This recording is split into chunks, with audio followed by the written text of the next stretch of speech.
I used to procrastinate a lot. I used to wake up with the idea I was going to do this, I was going to be productive today, I was going to make videos, do homework, what do I do all of this. And then 20 minutes later, after, taking a doo-doo, I end up on the sofa playing Overwatch.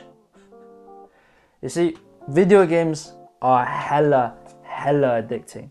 Feel what I'm saying? They take you off the path and what you want to do, right? And we end up procrastinating. And when I end up playing Overwatch, I go on like an 8-hour, 10-hour streak.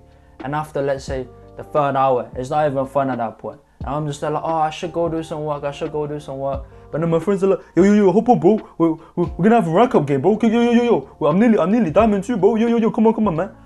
And it's just like, yeah. And well, I want to make this point very, very clear.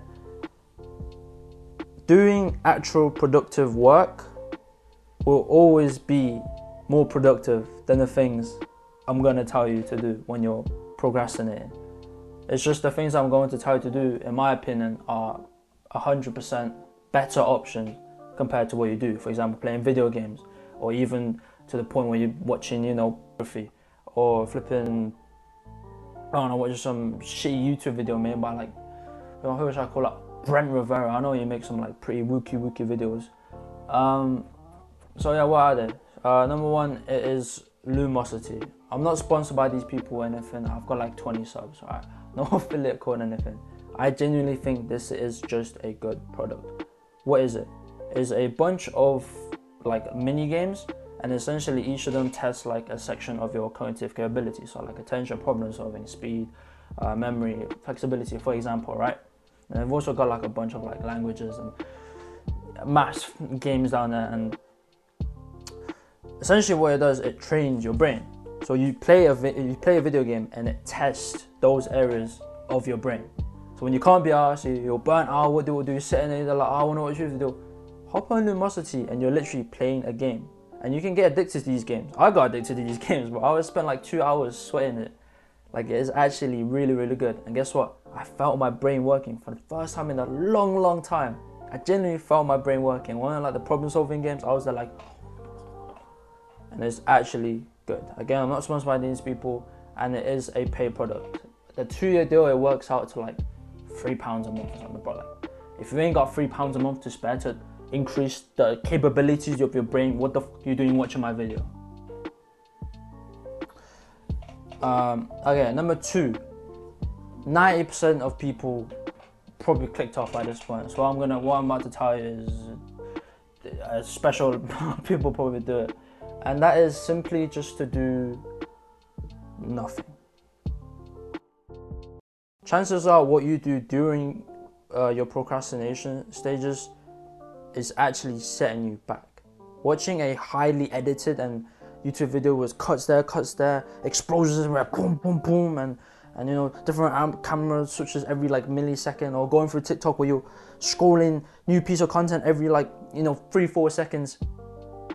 That messes up your focus. That destroys your attention span. So instead of doing productive work, you're procrastinating and you're getting worse. Instead of getting better, you're actually getting worse. You're not even stagnating, you're literally going down bit by bit.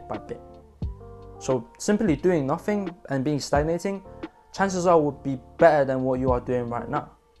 Watching a highly edited YouTube video. I don't know how many edits I want to put in this, but you get my point, right? I probably got zoom ins here and there, I got cuts, I probably got little images here and there to keep you like focused. Because if I didn't, you probably wouldn't be focused. Your attention span is fucked. And if you've watched until this point, chances are your attention span isn't actually as fucked as that. But the 90% of people that clicked off that don't get this message, you know how fucked their attention span is. And guess what? If you keep consuming content like this, if you keep consuming content made by like these YouTubers that just want to keep your attention span with fucking 7,000 edits and keep you engaged in this video, your attention span is going to be fucked. If you keep being on TikTok, if you keep being on YouTube Shorts, you're going to get fucked. So instead of doing productive work, you're going down bit by bit. So instead of doing all of that, and if you genuinely can't be asked to work, just sit, just breathe, and just meditate, just look out into nature, or just go on a walk, go on a hike. And guess what? If you do that for like literally 30 seconds, I challenge you right now, if you literally do that for 30 seconds, you're better than 99.99% of the population. So first of all, you've watched until 5 minimum. No one does that. Second of all, you've meditated. Again, 99% of people don't do that. So obviously, if you're the 1% of that, 1% of that, you're better than 99% of people already, alright? So that's my little challenge to you. And number 3, this is like a personal thing, subjectiveness. And that is ASMR. Now, if you're on YouTube, you know what ASMR is. It's basically people whispering into a mic, tapping and making noises and stuff, and you relax and you get tingles. And me personally, I feel like relaxing is extremely underrated in this world, especially when every like self-improvement piece of content we see is hustle, work this, work that. Relaxing is, if anything, in my opinion, more important than doing the work. Because how are you going to do the work if the vessel that you are in your brain that you're in, isn't optimal and prime for relaxing? Okay, maybe not important, but maybe as important, that's what I mean, right? And so ASMR, so when you genuinely can't be out, sit there, lay there, don't do anything, right? Don't watch fucking YouTube videos, just put in headphones, listen to some ASMR, or like whatever sounds you relax to, because everyone got sounds they relax to, even like some gentle lo-fi music, not fucking funk, okay? And you just sit there and just relax. Just give your brain some time to switch off. Another thing that I would recommend doing is NSDR. That's actually proven to be like really good. Andrew Huberman talks about it, so yeah, just search up NSDR or ASMR, either one works. You just relax. And it's just peaceful. And you just feel good, you know? And so yeah, those are my ways to be productive while procrastinating. And if you don't want to procrastinate, you actually want to do some work, and click here, I guess. I don't know which way. Yeah, just click it. I'll show you how to essentially be motivated and do the hard work, especially when we don't feel like it.